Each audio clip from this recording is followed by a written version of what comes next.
Se tem um arquétipo muito comum na ficção, tanto no Ocidente quanto no Oriente, é o arquétipo do mentor sábio, um personagem que em determinado momento da história vai ser responsável por guiar, treinar ou ajudar o protagonista no seu desenvolvimento para seguir em frente na história. Em Bleach, nós temos Kisuke Urahara, um personagem que de início aparenta ser apenas um simpático vendedor de uma loja, ao mesmo tempo que fica claro que ele tem ligação com a Sociedade das Almas, já que ele vende produtos que vem de lá, além de que ele sabe muita coisa ligada ao mundo espiritual. Uma ótima prova disso está no fato dele saber sobre o extermínio dos Quincy's e também na sua participação durante a aparição do Menos Grande, onde vemos ele usar um Bakudou de paralisia em Rukia, que diferente dela, que fala o número e nome do Bakudou, como ela fez com Ichigo, Urahara consegue usar o Bakudou sem recitar o encantamento. Durante o primeiro arco, Urahara também parecia saber o lugar e a hora certa para aparecer, como quando ele ajuda Ichigo a virar Shinigami para ir ajudar a Rukia,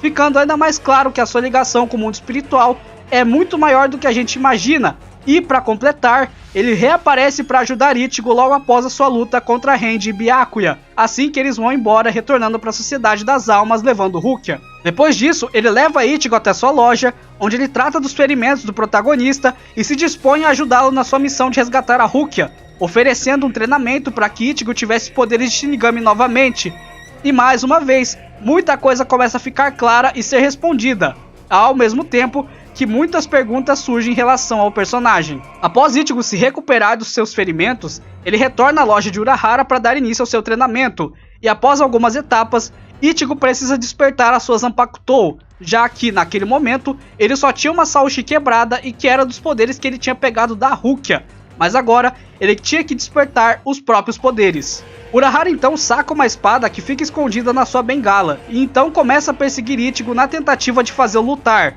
ainda que o protagonista tenha apenas o toco do que um dia já foi uma espada, e um fator importante do personagem está justamente nessa bengala que esconde uma espada. No decorrer da história, bengalas e espadas geralmente estavam ligadas a um símbolo de status, e não eram usadas para apoio, sendo uma herança das espadas que geralmente pessoas ligadas à corte carregavam. Porém, com o decorrer do tempo, esse costume de ter uma espada à mostra passou a ser mal visto. Com isso, lá pelo final do século XIX, começo do século XX, as bengalas e espadas passaram a ser mais comuns, sendo um símbolo de status, como mencionei antes, e também como uma forma de defesa, já que armas à mostra passaram a não serem mais aceitas, então as armas passaram a ser discretas. Voltando para Bleach, Urahara carrega uma bengala espada, uma arma discreta que, na aparência, engana quem vê superficialmente, assim como o próprio Urahara, que desde que conhecemos o personagem, vemos que ele aparenta ser alguém comum, mas que há sinais claros de que ele esconde muita coisa. Enquanto Ichigo foge de Urahara, ele pensa que a lâmina da bengala espada não pode feri-lo, já que ele lembrou que somente uma Zanpakutou ou poderes e armas ligadas ao plano espiritual podem ferir Hollows e Shinigamis,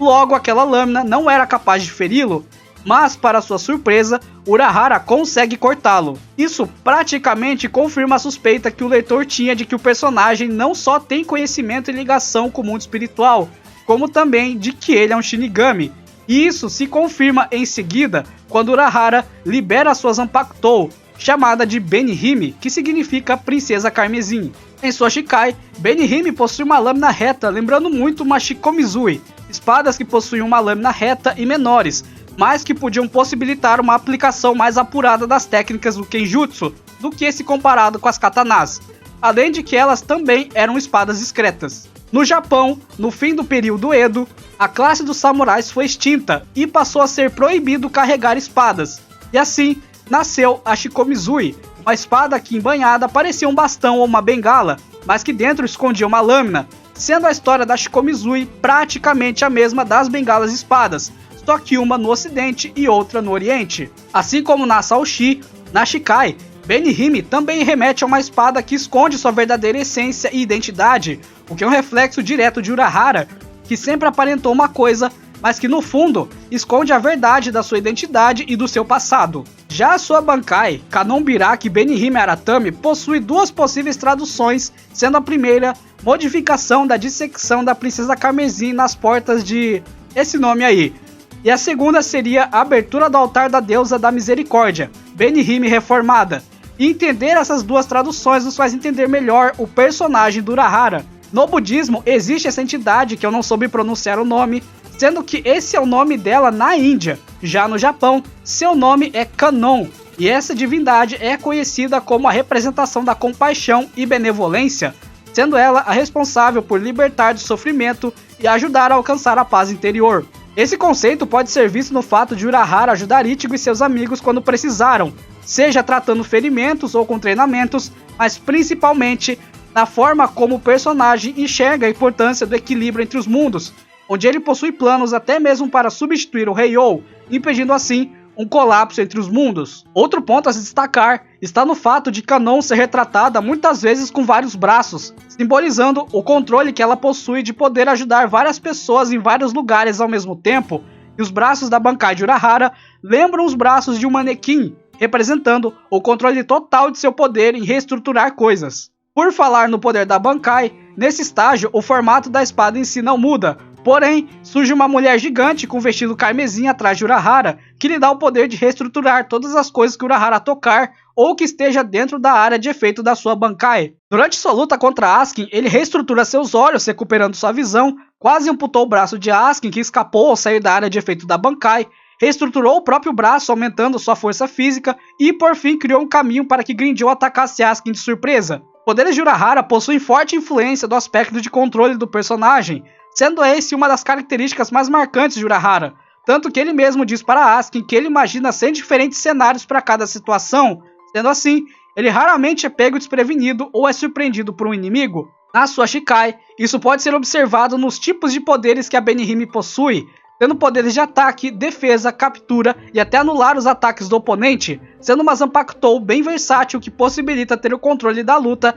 e que faz com que Urahara tenha várias formas de derrotar seu inimigo, mostrando assim esse aspecto de controle que o personagem possui superficialmente. Já na sua Bankai, o conceito de controle passa a ser diferente, onde Urahara pode reestruturar coisas dentro de uma área, tendo os efeitos desse poder a aparência de uma linha de costura, o que somado aos braços da mulher gigante parecerem manequins, enfatiza o controle sobre criação e destruição, remetendo à verdadeira essência de Urahara. Por falar em essência, durante a sua luta contra Askin e no uso de sua Bankai, Urahara tá sem seu icônico chapéu, algo que pode parecer um mero detalhe, mas que significa muita coisa, já que narrativamente falando, o chapéu de Urahara é uma forma dele esconder suas intenções, porém, durante o uso de sua Bankai, ele está sendo 100% verdadeiro. Em Bleach, Shikai e Bankai refletem aspectos do Shinigami, sendo a Shikai um reflexo dos aspectos externos, aquilo que todos enxergam, enquanto a Bankai é um reflexo do lado mais íntimo do Shinigami, aquilo que só ele conhece, e não à toa, durante o uso de sua Bankai, Urahara não tem nada a esconder, já que ele está revelando seu verdadeiro eu. Se notarmos, na maioria das vezes em que vemos Urahara, ele está com seu chapéu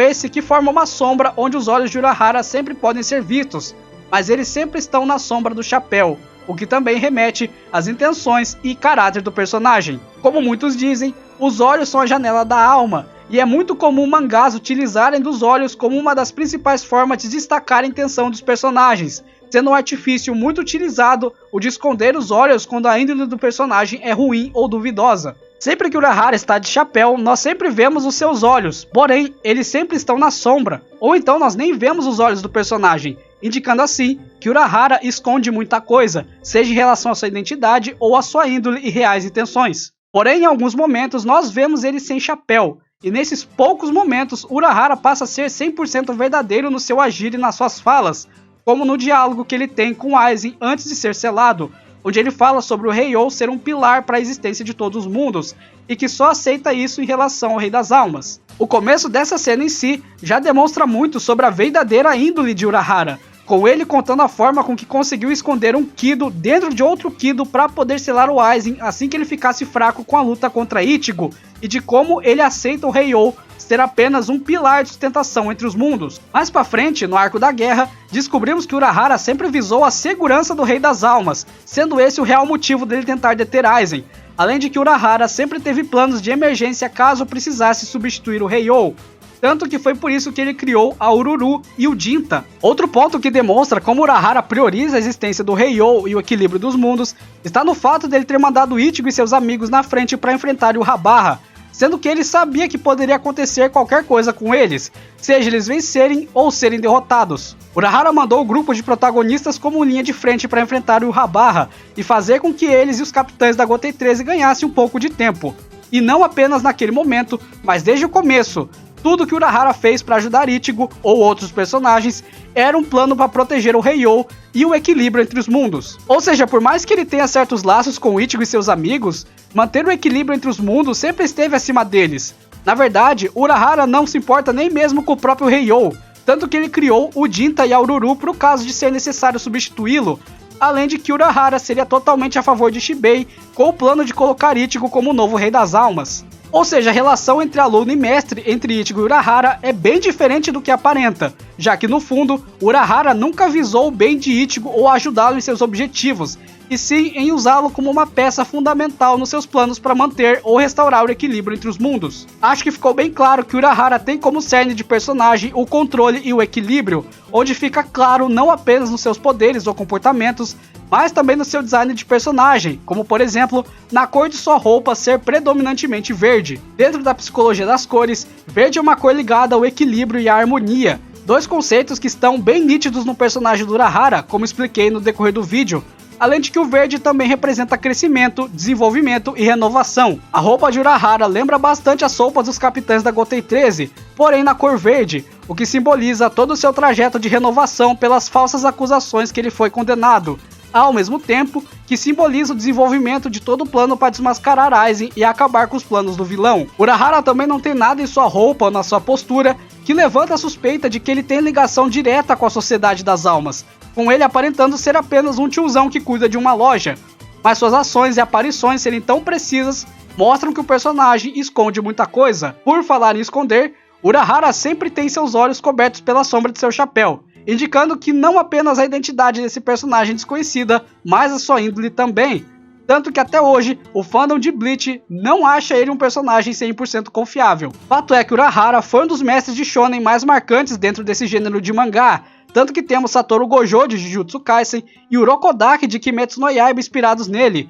Então, é inegável que Urahara teve peso até mesmo fora da obra de Bleach. O personagem, apesar de ter tido o papel de mentor, é um mentor de índole e caráter bem questionáveis, já que ele tem planos para substituir o Heiyou, caso necessário, e entre esses planos inclui colocar o Ichigo como novo Heiyou, independente de qual seja a vontade do protagonista. Ele também aparenta ter uma ligação com a realeza, visto a elegância de sua Zanpakutou, principalmente na sua Bankai, o que faz muitos teorizarem que Urahara é da quinta família nobre, aquela que é proibido pronunciar o nome e que tem ligação com o inferno. Mas isso aí já é papo para outro vídeo.